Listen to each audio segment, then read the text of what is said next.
कई बरस पहले एक छोटे से गांव में, जहां खेतों की हरियाली और नदी की कलकल ही जीवन की धुन थी, वहां रहता था सूरज। सूरज एक मजदूर था जो दिन भर खेतों में पसीना बहाकर अपने परिवार के लिए 2 वक्त की रोटी जुटाता था। उसका परिवार छोटा था, उसकी पत्नी माया और एक 5 साल का बेटा छोटू। उनका घर मिट्टी का था, जिसकी छत बारिश में टपकती थी, लेकिन सूरज का दिल इतना बड़ा था कि वह अपने दुखों को भूलकर दूसरों की मदद में जुट जाता। गांव वाले कहते, सूरज जैसा इंसान मिलना मुश्किल है, भूखा रहेगा पर किसी को भूखा नहीं सोने देगा।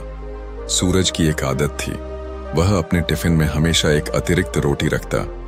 अगर कोई भिखारी, मजदूर या भूखा जानवर रास्ते में मिलता तो वह अपनी रोटी उसे दे देता। माया को यह बात खटकती थी। वह अक्सर गुस्से में कहती, सूरज, तुम अपनी रोटी बांटते रहोगे तो छोटू का पेट कैसे भरेगा? ये आदत छोड़ दो, वरना हम भूखे मर जाएंगे। सूरज मुस्कुराकर जवाब देता, माया, एक रोटी बांटने से हमारा घर नहीं खाली होगा, भगवान सब देखता है। एक दिन की बात है, गांव में भयंकर बारिश हुई। नदी उफान पर थी और रास्ते कीचड़ से भर गए। सूरज उस दिन खेत से जल्दी लौटा क्योंकि काम रुक गया था। घर पहुंचते ही उसने देखा कि माया उदास बैठी है। पूछने पर माया बोली, घर में आटा खत्म हो गया है, छोटू सुबह से भूखा है, बारिश की वजह से बाजार भी नहीं जा पाए। सूरज का दिल बैठ गया। उसने अपनी जेब टटोली, लेकिन 1 पैसा भी नहीं था।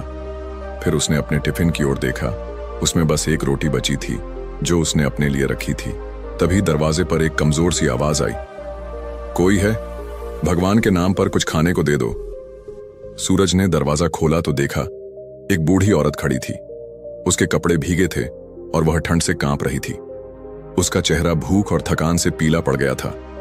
सूरज ने उसे अंदर बुलाया और कहा, अम्मा, आप बैठो, मैं अभी कुछ लाता हूं।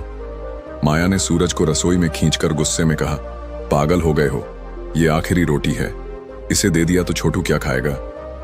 सूरज ने शांत स्वर में जवाब दिया, माया, ये अम्मा कई घंटों से भूखी है, हम तो फिर भी कल का इंतजाम कर लेंगे, पर इसे अभी खाना न मिला तो क्या होगा? भगवान हमारी मदद करेगा। माया की आंखें गुस्से और बेबसी से भर आईं, लेकिन वह चुप रही। सूरज ने वो आखिरी रोटी उठाई और बूढ़ी औरत को दे दी। उसने थोड़ा पानी गर्म किया और उसे भी दिया। बूढ़ी औरत ने रोटी खाई और उसकी आंखों में आंसू आ गए। उसने कहा, बेटा, मैं कई गांवों से भटक रही हूं, कोई मुझे अपने दरवाजे पर भी नहीं बुलाता और तुमने मुझे अपनी रोटी दे दी। भगवान तुम्हें इसका फल जरूर देगा। सूरज ने मुस्कुराकर कहा, अम्मा, आपका पेट भरा, यही मेरा फल है। बूढ़ी औरत ने अपनी झोली से एक चमकदार सोने का लॉकेट निकाला। लॉकेट पर नक्काशी थी और उसमें एक छोटा सा नगीना जड़ा था जो रात में भी चमक रहा था। उसने कहा, बेटा, ये मेरे पास बची आखिरी कीमती चीज है, इसे रख लो, ये तुम्हारी नेकी का प्रतीक है। सूरज ने मना करने की कोशिश की, लेकिन बूढ़ी औरत की जिद के आगे उसे लॉकेट रखना पड़ा। औरत आशीर्वाद देकर चली गई।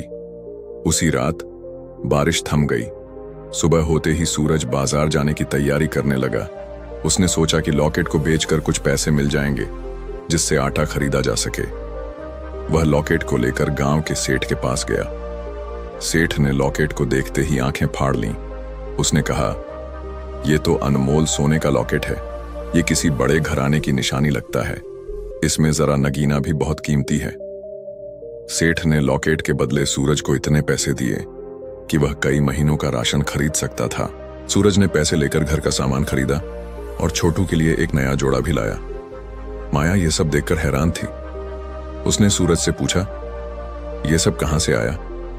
सूरज ने पूरी कहानी सुनाई और बोला, माया, मैंने कहा था ना, भगवान सब देखता है, यह उस बूढ़ी अम्मा का आशीर्वाद है।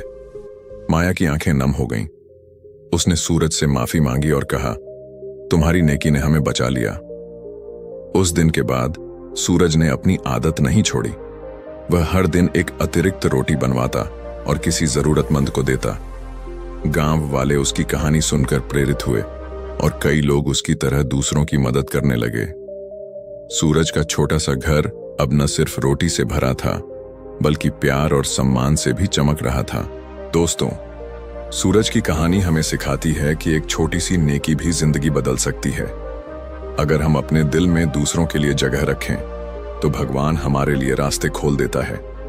अगर ये कहानी आपको पसंद आई तो इसे लाइक करें, कमेंट करें और अपने दोस्तों के साथ शेयर करें ताकि सूरज की नेकी का संदेश हर दिल तक पहुंचे। धन्यवाद।